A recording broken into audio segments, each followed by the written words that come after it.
Welcome to my kitchen. Actually, I'm in the dining room. I'm going to be dehydrating celeriac greens. Normally you grow celeriac for its root, but I found that in my garden the roots don't get really big, but I love the greens because they do taste like celery. This is about a quarter of all of my celery that's still growing, so there will be additional harvests as the year goes on, and they tend to last through even the first frost, so I'm going to be able to harvest these continuously. I'm using the Nesco. I had this for years, and initially I bought this for beef jerky, but I really just use it to dehydrate my produce from my garden. So it's a very simple process. I already washed these and air dried them, and I'm gonna take off most of the big stems, and I'm gonna start laying them onto these trays. And you can actually overlap the layers a little bit because these will shrink significantly, so by the time you're done drying, these are gonna be in one layer, really. So let's speed this up.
So I have it all ready to go.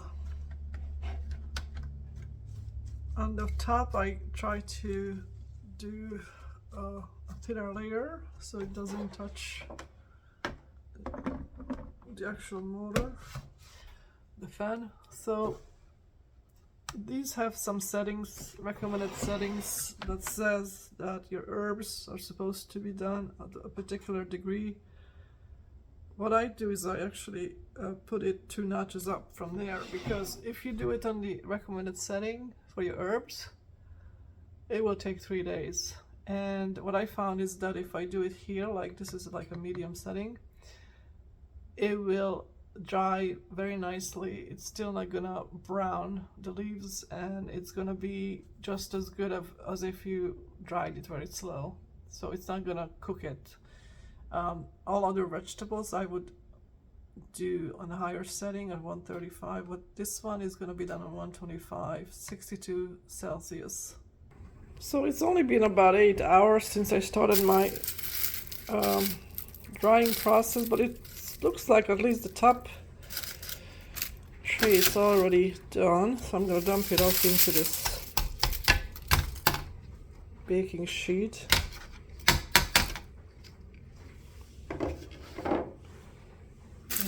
let's see, the one next to, below that, that's also dry. The way I know it's dry because I can crumble it up and it crumbles fine. So let me dump all the trays and I'll be back. I'm gonna go ahead and just crumble it all up. I'm finding a stem here that doesn't belong there anyway, and then a little brown piece.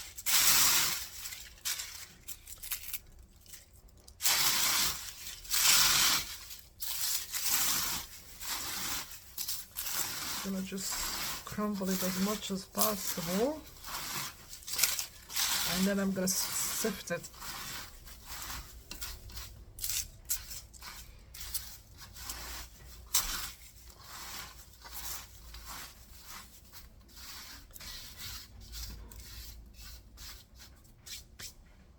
I'm gonna use a colander to sift this out because it has bigger holes. I don't really want a really fine powder, I just want little flakes, right?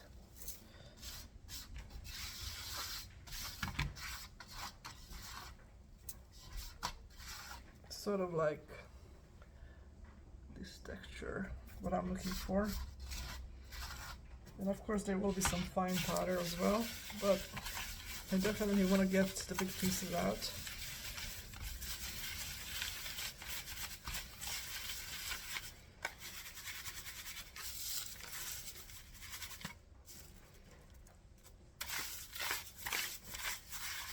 Anything that's still potentially wet will not crumble, so you just take those out.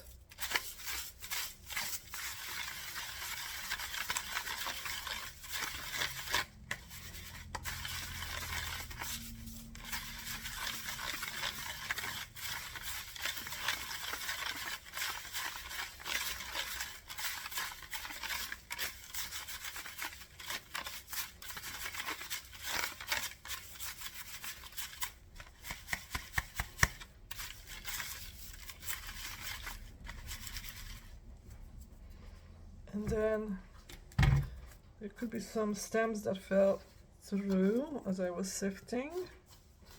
So I'm gonna find those and get those out.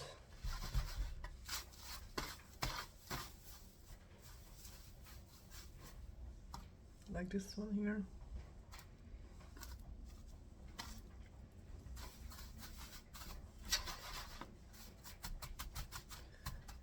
Sort through it a little bit.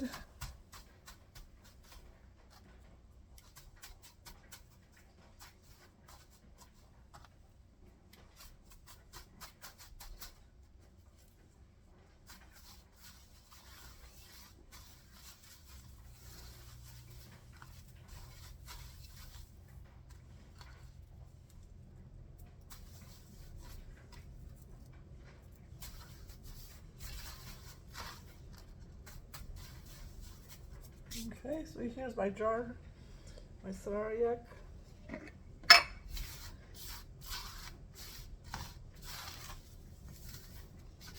I'm gonna fill that up.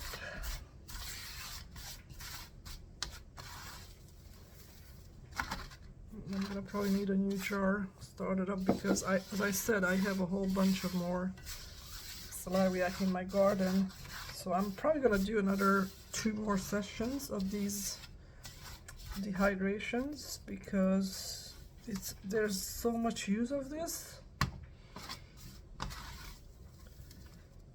and it's so convenient because it's ready to go, and as you can see it stays nice and green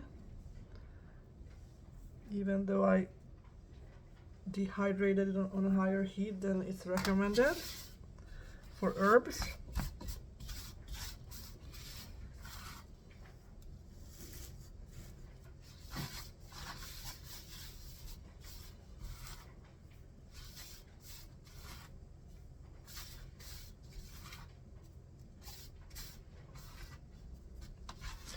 I'm gonna dehydrate more and give some away because this will last me, I mean, over a year. This is just a tremendous amount.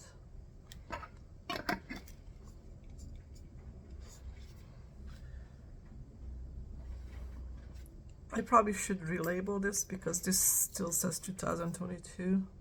And kale. I'll just put another label on so I know it's from this year. You can kind of see last year's versus this year's.